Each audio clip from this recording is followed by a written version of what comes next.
thriller called Crime Wave. Sadly, it was not quite what Sam wanted it to be.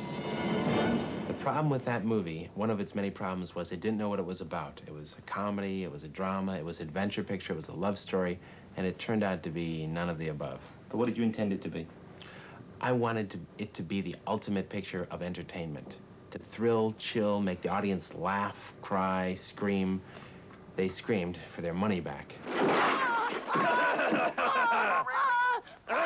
Well, it really wasn't that bad, and it contained some wonderful set pieces, like this one.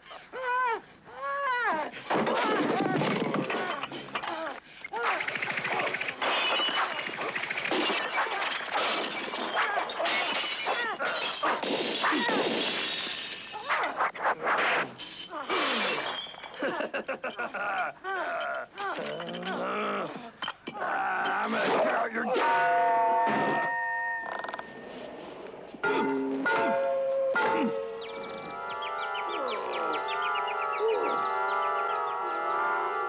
We were dealing with unions for the first time, and so we didn't schedule it properly. Again, we didn't budget it properly. So we started to go over schedule, over budget, and the studio people said, you know, they'd fly in their cutthroat men and say, you know, what pages do we tear out here, you know? And so the script would be revised in order to stay on schedule, and it was a lot of give and take. We didn't have nearly the freedom as our first film because investors aren't going to come on the set. A dentist isn't going to say, are you sure that camera angle's right? You know, how many pages did you shoot today? They don't care. So they never set foot on the set, but with Crime Wave, they were in our face all the time, and it was a very tough experience. They replaced my actors. They threw Bruce Campbell out of the lead. They threw out my musician, Joe LaDuca. They recut the picture. They had their own say with the sound effects and mix. They did everything they could to make it what it is today.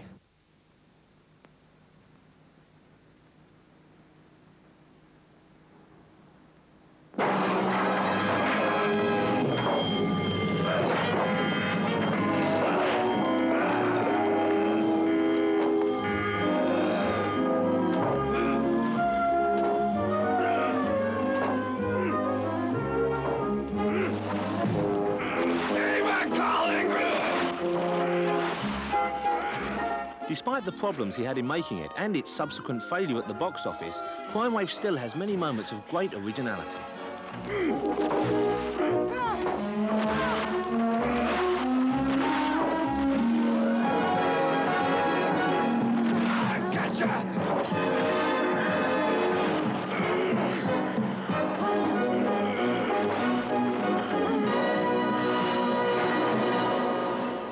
Although Sam now has projects in development for the major studio Universal, he hasn't totally abandoned the world of low-budget independent movies.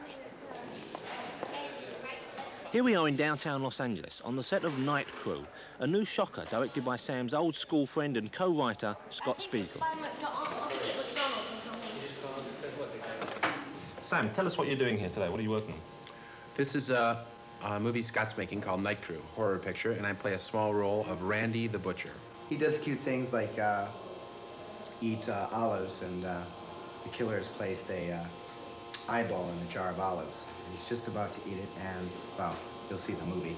And he does all kinds of funny things and cool things until his grisly demise on a meat hook. Get set for an all-night chopping spree with The Night Crew, starring Elizabeth Cox of 16 Candles and Sam Raimi, director of Evil Dead 1 and 2. Good evening, Walnut Lake shoppers. It's closing time, The store will be closing in 15 minutes. but The Night Crew still has work to do. Oh my God, we're gonna get in so much trouble. Because there's one last customer who isn't satisfied. No. This creep keeps calling her. He's driving us nuts. Leave me alone. He wants to slash their prices. Now, he's turning their retail store There's gonna be one more killing here tonight. into a wholesale slaughterhouse.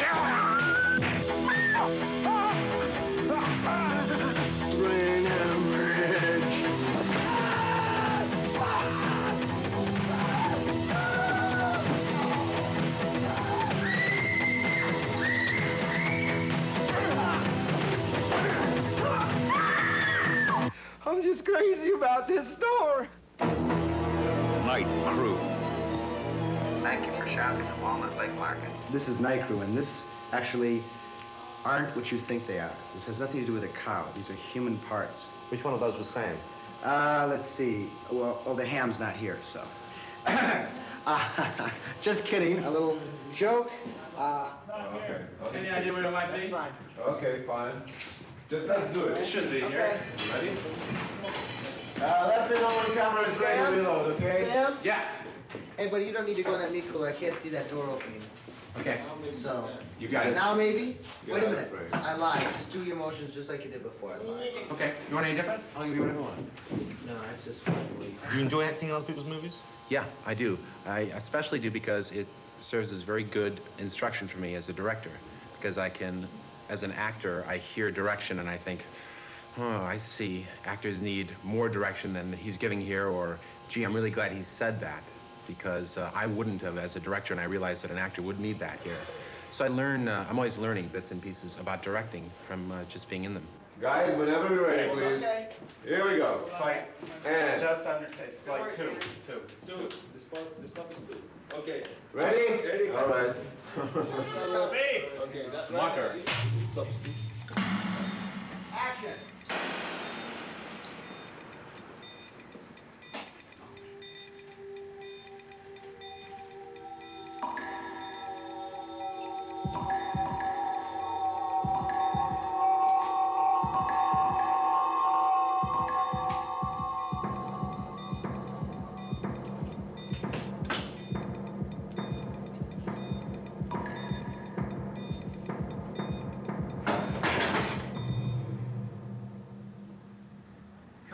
That's a cut.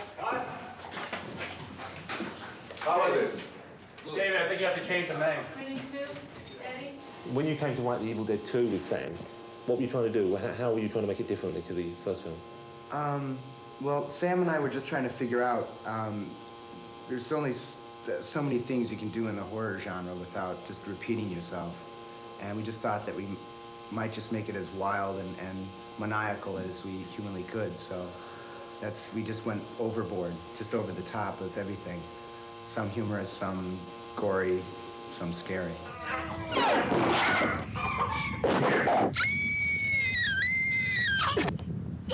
Did Sam genuinely want to make Evil Dead 2, or was it just because that was the easiest project to get off the ground? It was probably a combination of the two. I think after Crime Wave, he wanted to, and I know just to make a movie that worked, and we knew that Evil Dead 2 would work, and that it had a certain audience, and it could make money for somebody, and that we could make a good picture out of it, which are really right reasons to make a movie. I know there are other tales that we may have rather have told, but they were much more expensive and beyond our range.